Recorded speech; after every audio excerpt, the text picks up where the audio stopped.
Hey everyone! Welcome back to Guide Pro. Today, we're talking about Upscrolled, the new social media app that's gaining huge attention as a TikTok alternative. If you've been frustrated by shadow bans, algorithm favoritism, or low reach, Upscrolled is worth checking out. It's designed to give every post equal visibility.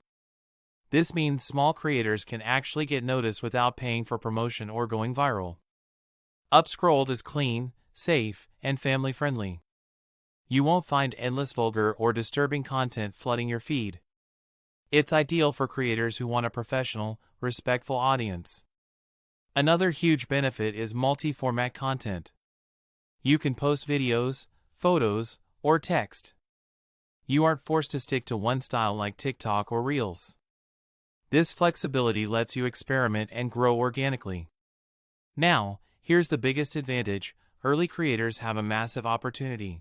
Since the platform is still growing, you can build a strong audience while competition is low. Once the app scales up, your content could reach thousands, even millions, naturally. The app isn't perfect yet. Some features are missing. There are minor bugs. But this is exactly why early users can benefit the most.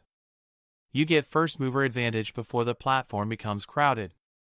If Upscrolled continues focusing on fair reach, creator support, and clean content, it has the potential to become a top social media platform. It's not just hype, there's real growth potential here. So if you're a creator who's serious about building an audience, or someone tired of algorithm-controlled feeds, Upscrolled deserves a shot. Comment below, will you join early and claim your spot, or wait until everyone else catches on? Like the video if you found this helpful. Subscribe to Guide Pro for honest reviews and real app insights. Thanks for watching.